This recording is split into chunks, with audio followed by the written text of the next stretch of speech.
আসসালামু আলাইকুম রহমতুল্লাহ। সুপ্রিয় শিক্ষার্থীবৃন্দ, মেকানিক্যাল ইঞ্জিনিয়ারিং চ্যানেলের পক্ষ থেকে তোমাদের সকলকে জানাচ্ছি আন্তরিক শুভেচ্ছা।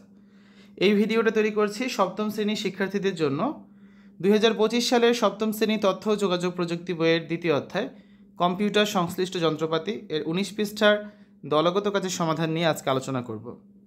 ভিডিওটির ডিসক্রিপশনে এবং পিন কমেন্টে প্লেলিস্টের লিঙ্ক দেওয়া আছে, সেখান থেকে তোমাদের যার যে বিষয়ের ভিডিও দরকার খুব সহজেই দেখে নিতে পারবে।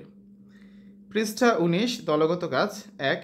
এখানে উল্লেখ করা হয়নি এমন কতগুলো ডিভাইস যেগুলোর কিবোর্ড আছে সেগুলোর নাম লিখে উপস্থাপন করো। 2, প্রত্যেক দলের উপস্থাপনা থেকে একটি অভিন্ন তালিকা তৈরি করো। ঠিক আছে, তো সেটা সমাধান দেখি। প্রথমে 1 নাম্বারটা, এখানে উল্লেখ করা হয়নি এমন কতগুলো ডিভাইসের নাম লিখে উপস্থাপন করো যেগুলোর কিবোর্ড রয়েছে। শিক্ষকের নির্দেশ অনুসারে আমরা কয়েকটি দলে বিভক্ত হয়ে কাজ শুরু করি। প্রতিটি দল কিবোর্ডযুক্ত বিভিন্ন ডিভাইসের নাম সংগ্রহ করে ও তাদের তালিকা উপস্থাপন করে। আলোচনা ও গবেষণার মাধ্যমে আমরা নিম্নলিখিত কিবোর্ডযুক্ত ডিভাইসগুলোর নাম পাই। 1, ল্যাপটপ। এটি বহনযোগ্য কম্পিউটার যা কিবোর্ড সংযুক্ত থাকে এবং অফিস, শিক্ষা ও ব্যক্তিগত কাজে ব্যবহৃত হয়।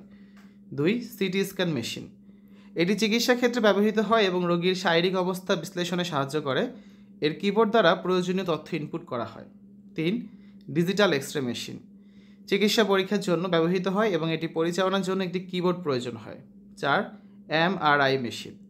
এটি চৌম্বকীয় রেজোন্যান্স ব্যবহার করে শরীরের অভ্যন্তরীণ ছবি তৈরি করে যা পরিচালনার জন্য কিবোর্ডের প্রয়োজন হয়। 5, ডিজিটাল ডিকশনারি। এটি একটি ইলেকট্রনিক ডিভাইস যা শব্দের অর্থ উচ্চারণ জানার জন্য ব্যবহৃত হয় এবং এতে কিবোর্ড থাকে। প্রশ্ন 2, প্রত্যেক দলের উপস্থাপনা থেকে একটি অভিন্ন তালিকা তৈরি করো। প্রত্যেক দলের উপস্থাপনা পর্যালোচনা করে আমরা মিল রেখে একটি অভিন্ন তালিকা তৈরি করি। তালিকাটি হচ্ছে 1, laptop. 2, CT scan machine. 3, digital x-ray machine. 4, MRI machine. 5, digital dictionary. ঠিক আছে, এই তালিকাটি আমরা সবাই সম্মিলিতভাবে উপস্থাপন করি যা আমাদের দলগত কাজে সফল সমাপ্তি নির্দেশ করে।